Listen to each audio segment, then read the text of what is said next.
आज सबसे पहले बात करेंगे महाराष्ट्र की। महाराष्ट्र में नगर महापालिकाओं के इलेक्शन में आज कैंपेन का आखिरी दिन था, इसलिए देवेंद्र फडणवीस, अजीत पवार, एकनाथ शिंदे, उद्धव ठाकरे, राज ठाकरे, असदुद्दीन ओवैसी और अकबरुद्दीन ओवैसी तक सारे बड़े बड़े दिग्गज मैदान में दिखाई दिए।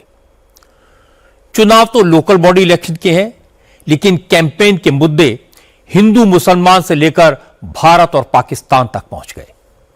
देवेंद्र फडणवीस बाइक पर नागपुर में घूमे, पुणे में अजीत पवार के खिलाफ कैंपेन किया। अजीत पवार ने बीजेपी और एकनाथ शिंदे की शिवसेना पर करप्शन के इल्जाम लगा दिए।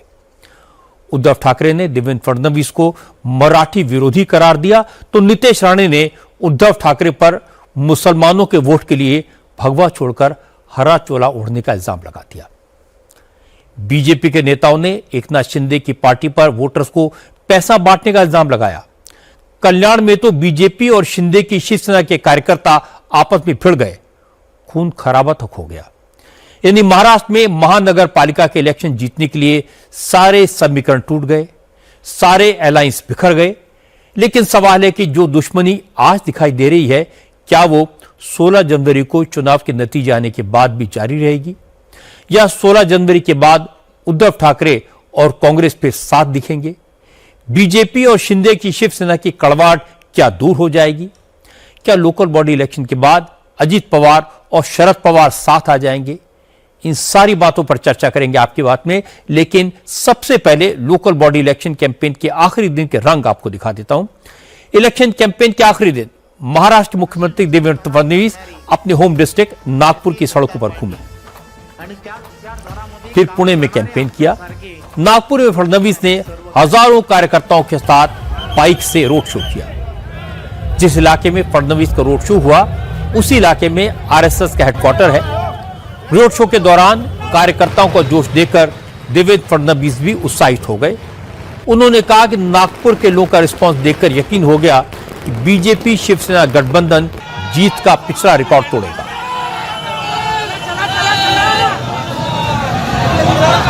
फडणवीस ने कहा कि महायुति की सरकार ने नागपुर की तस्वीर बदल दी है।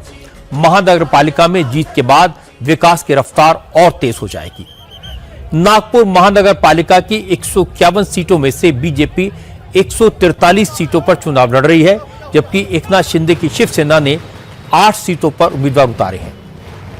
लेकिन मजे की बात है कि नागपुर में कैंपेन के दौरान भी फडणवीस के दिमाग में बीएमसी का चुनाव घूमता रहा।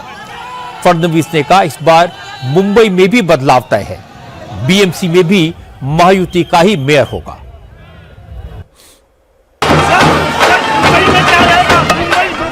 महायुति जीतेगी, क्योंकि बीएमसी पर 1996 के बाद से शिवसेना का कब्जा है, लेकिन पिछले 4 साल में सियासी समीकरण बदले हैं।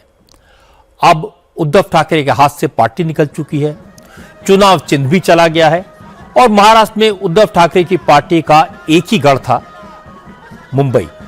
इसलिए बीजेपी भी बीएमसी पर कब्जे की पूरी कोशिश कर रही है, और उद्धव को भी सबसे ज्यादा टेंशन बीएमसी की है। इसीलिए आज कैंपेन के आखिरी दिन उद्धव ठाकरे और आदित्य ठाकरे मुंबई की सड़कों पर पैदल घूमते दिखाई दिए। उन्होंने घर घर जाकर वोट मांगे। आज उद्धव ठाकरे अंधेरी के संघर्ष नगर इलाके में गए, वोटर से मिले, उनकी समस्याएं सुनी और भरोसा दिया कि अगर इस बार शिवसेना को जिताया तो अब शिकायत का मौका नहीं देंगे। उद्धव ठाकरे ने लोगों से कहा बीजेपी और एकनाथ शिंदे की पार्टी किसी भी कीमत पर बीएमसी पर कब्जा करना चाहते हैं, इसलिए पैसों के दम पर वोटर्स को खरीदने की कोशिश हो रही है। उद्धव ने वोटर्स को समझाया कि अगर कोई भी उन्हें पैसे देने की कोशिश करे तो उसकी जानकारी पुलिस को दे। दूसरी तरफ आदित्य ठाकरे और राज ठाकरे के बेटे अमित ठाकरे ने भी मुंबई में रोड शो किया। प्रभादेवी इलाके में आदित्य ने कहा उद्धव और राज ठाकरे के साथ आने का फायदा दिखाई दे रहा है, बीएमसी में एक बार फिर शिव शक्ति की जीत होगी। आज चुनाव प्रचार का आखिरी दिन है। आप देख रहे हो जिस जोश में, जिस जल्लोश में आज माहौल पूरे महाराष्ट्र में है। शिव शक्ति यानी उद्धव साहब और राज साहब के पीछे पूरी जनता साथ में आई है। लाडली बहन योजना हो या कोई भी योजना हो, अभी भाजपा पे विश्वास कोई रखता नहीं है। पिछले 6 महीनों से लाडली बहन की कोई ये नहीं दिए थे, पेमेंट नहीं दी थी। अगर मुंबई देवेंद्र जी के हाथों में जाए, जो पिछले 4 साल में प्रशासक करके वो कर रहे हैं, तो मुंबई को पूरा का पूरा वो अदानी के हाथों में देंगे, और ये सत्य बात है। और अगर वीडियो की बात हो तो जिस नीतीश कुमार जी ने संघ मुक्त भारत चाहिए ऐसा ऐलान किया था, उनके साथ भाजपा क्यों गई है? अमित शाह जी का भी वीडियो है जहां वो कहते हैं कि अभी नीतीश कुमार जी के लिए हमेशा हमेशा के लिए दरवाजे बंद है। वो क्यों किया? सत्ता को चिपके नहीं है? चंद्रबाबू जी जिन्होंने मोदी जी की आलोचना की थी, उनके साथ क्यों गए? सत्ता को क्या चिपके नहीं है? तो ये सारी बातें देखिए।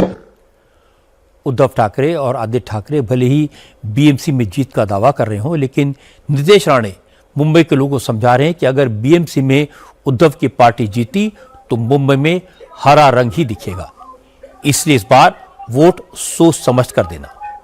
नीतीश राणे कैंपेन के दौरान लगातार हिंदू मुसलमान का इशू उठाते हैं। नीतीश राणे फडणवीस की सरकार में मंत्री हैं। आज उन्होंने कहा कि महाराष्ट्र के सभी 29 नगर निगमों में जय श्री राम का नारा लगाने वाले ही मेंबर बनेंगे, वही मेयर बनेंगे। नीतीश राणे ने कहा कांग्रेस और उद्धव की पार्टी ने ओवैसी की पार्टी से पर्दे के पीछे हाथ मिला लिया है, इसलिए मुस्लिम वोटों को पोलराइज करने के लिए ओवैसी महाराष्ट्र में आकर हिंदुओं को डराने की कोशिश कर रहे हैं। लेकिन ओवैसी को समझ लेना चाहिए, अगर मराठी अपनी पर आ गए तो ओवैसी को सिर्फ पतलून में हैदराबाद वापस भेजेंगे। तू किस खेत की मूली अरे ओवैसे तू काय करणार आम्हा लोकांना? मोठा बोलतो क्या मेरे शेरवानी को कोई हाथ लगाया क्या? अरे तेरा नाड़ा खींच के बताएगा रे तेरे को क्या शेरवानी का बात।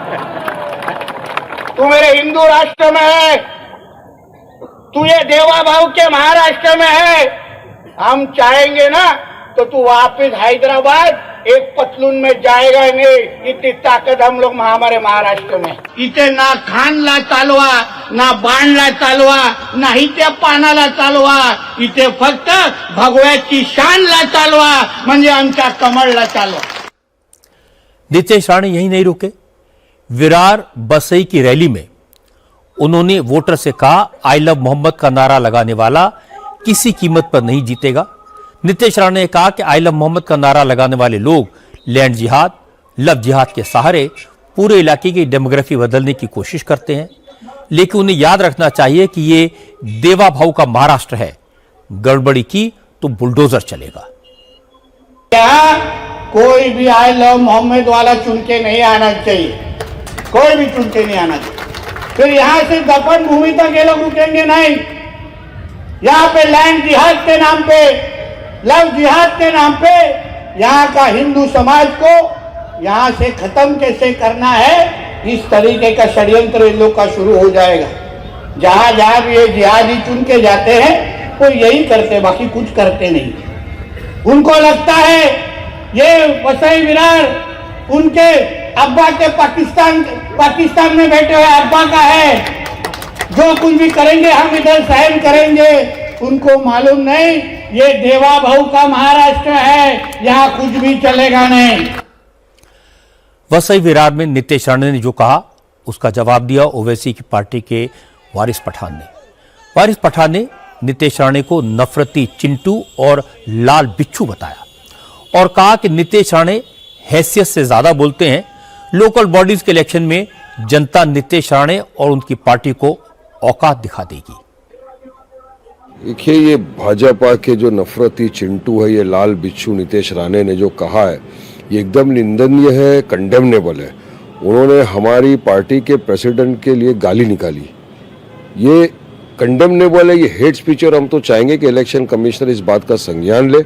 मिलेगा तो बताऊंगा।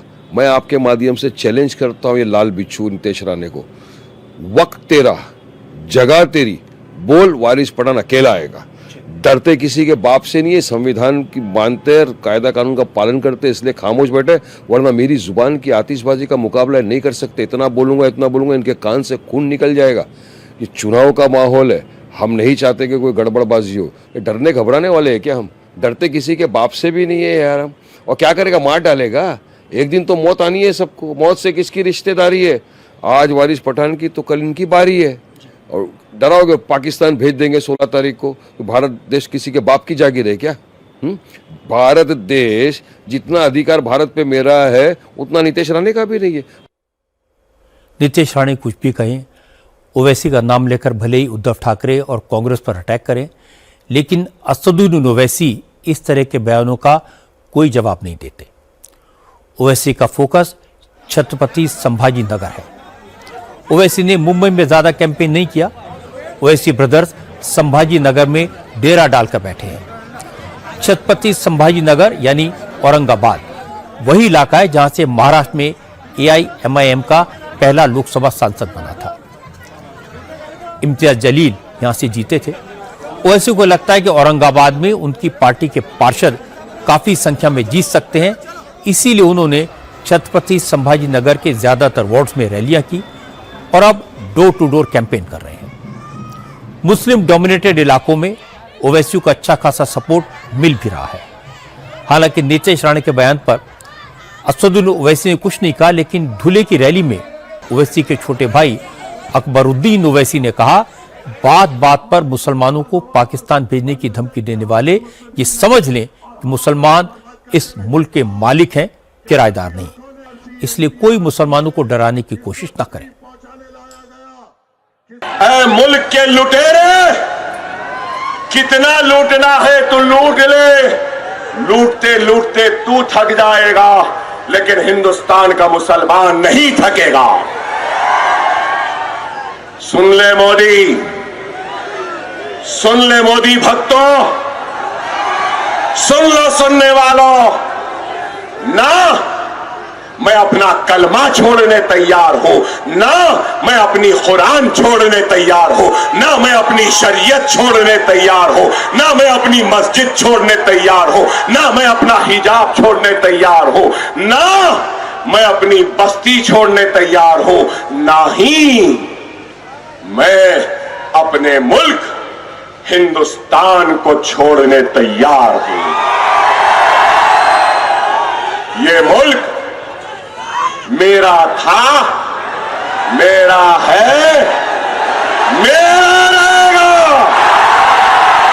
मैं इस घर का किराएदार नहीं हूं, मैं इस घर का मालिक हूं। जितना ये मुल्क मोदी का है उतना ही ये मुल्क अकबरुद्दीन ओवैसी का भी है ना? है ना? है ना? डर गए क्या? डर गए क्या? जाने वाले हैं क्या? जालिम के खिलाफ झुक जाएंगे क्या? लुटेरे के सामने झुक जाएंगे क्या? लड़ेंगे लड़ेंगे लड़ेंगे, अपना लेके रहेंगे। महाराष्ट्र की 29 नगर महापालिकाओं में कौन जीतेगा ये तो 16 जनवरी को क्लियर होगा, लेकिन महाराष्ट्र की जिन नगर परिषदों और नगर पंचायतों में चुनाव हो चुके हैं वहां अध्यक्ष और उपाध्यक्ष पद के लिए हो रही लड़ाई अब सड़क पर आ गई है। ये जो तस्वीर आप देख रहे हैं वो ठाणे की अमरनाथ नगर परिषद की है। ठाणे को एकनाथ शिंदे का गढ़ माना जाता है, लेकिन यहां बीजेपी ने एकनाथ शिंदे की शिवसेना को झटका देकर कांग्रेस की मदद से अपना अध्यक्ष बना लिया। शिंदे भी चुप नहीं रहे, उन्होंने अजित पवार की एनसीपी को अपनी तरफ मिला लिया और एनसीपी के सदाशिव पाटिल को उपाध्यक्ष बनवा दिया।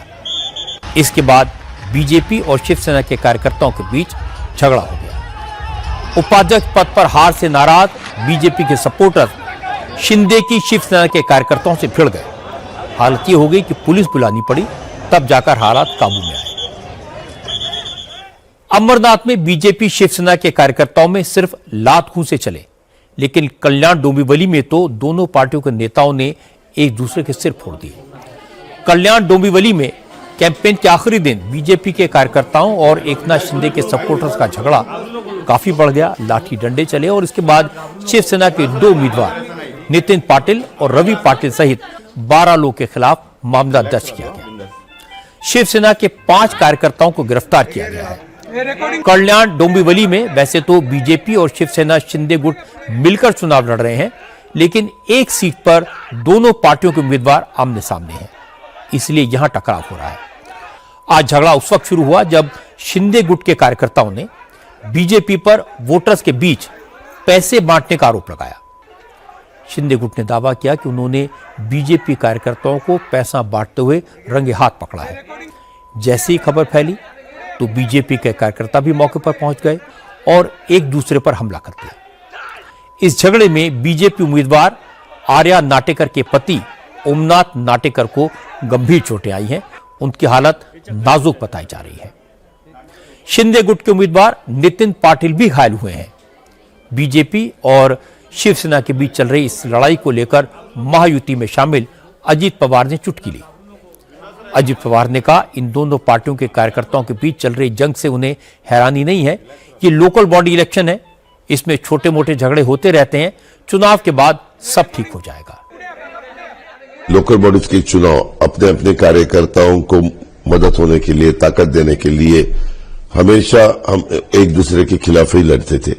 वैसा ही बीजेपी शिवसेना वाले पिछले 2017 का जो चुनाव हुआ बम्बई में, ठाणे में एक दूसरे के खिलाफ ही लड़ रहे थे। तो इसमें बहुत कुछ ऐसा अलग हो रहा है, ऐसा समझने की कोई जरूरत नहीं है। लेकिन शायद आप मीडिया वाले अभी बहुत वे अलग अलग चैनल्स के माध्यम से काम करते हैं, तो उनको थोड़ा बहुत आश्चर्य होता होगा, ऐसा मेरा कहना है। वैसे देवेंद्र फडणवीस ने ऐलान किया कि वो कैंपेन के दौरान महायुति में शामिल पार्टियों के खिलाफ कुछ नहीं बोलेंगे। लेकिन पुणे में अजीत पवार महायुति से अलग होकर चुनाव लड़ रहे हैं, इसलिए आज पुणे में फडणवीस ने इशारों में एनसीपी के चुनाव चिन्ह घड़ी की बात करके अजीत पवार पर इनडायरेक्ट अटैक किया। पुणे की रैली में फडणवीस ने लोगों से कहा, पोलिंग के दिन अपनी घड़ी घर पर ही छोड़कर वोट डालने जाना, तभी बात बनेगी। 15 तारखेला सकाळी उठायचं। 15 तारीख को सवेरे उठना है और उठने के लिए घड़ी का अलार्म लगाना है। किसका अलार्म? घड़ी का अलार्म लगाना है। और जैसे ही घड़ी का अलार्म बजे आपको उठकर घड़ी का अलार्म बंद कर देना है। उस घड़ी को भी घर में ही छोड़ देना है और उसके बाद मतदान केंद्र पर जाना है। पोलिंग बूथ पर जाकर ईवीएम मशीन में सिर्फ कमल देखना है, उम्मीदवार का चेहरा नहीं देखना है। काला है या गोरा है, बाल वाला है या टकला है, इन पर भी ध्यान नहीं देना है। सिर्फ एक ही बात पर ध्यान देना है, कमल, कमल और कमल। वहां जाने के बाद कमल का बटन दबाना है, जहां कमल दिखे वही बटन दबाना। और ज्यादा चिंता करने की जरूरत नहीं है। 5 तारीख को अगर आपने कमल का ध्यान रखा तो 16 तारीख को अगले 5 साल तक हम आपका ध्यान रखेंगे। यह हम आपको विश्वास दिलाते हैं। हा विश्वास। महाराष्ट्र में लोकल बॉडीज के इलेक्शन में इस बार कमाल का नजारा देखने को मिला। न किसी ने आइडियोलॉजी की परवाह की, न अलायंस की, न दोस्ती काम आई, न दुश्मनी। देवेंद्र फडणवीस ने इन चुनाव में जान लगा दी। उद्धव और राज ठाकरे के लिए अस्तित्व का सवाल बन गया। ये दोनों इस बार बीएमसी हार गए तो कहीं के नहीं रहेंगे। इस चुनाव में बाला साहब ठाकरे की लेगेसी का भी सवाल हुआ। बीएमसी का रिमोट हमेशा बाला साहब के हाथ में रहा। इस बार चुनाव जीतने के लिए न आरोपों की मर्यादा रखी गई, न भाषा की। किसी ने कहा कि बीजेपी वाले मुंबई को महाराष्ट्र से अलग कर देंगे, किसने कहा कि ठाकरे मुसलमान को मेयर बना देंगे। ठाकरे ने कहा कि बीजेपी आई तो हिंदू को मेयर बनाएंगे, मराठी को नहीं। और सबसे बड़ी बात कि चुनाव लड़ते समय अलायंस पार्टनर चुनने में सिद्धांतों को ताक पर रख दिया गया। मुझे लगता है कि महाराष्ट्र में राजनीति का यह ट्रेंड काफी दिनों तक दिखाई देगा।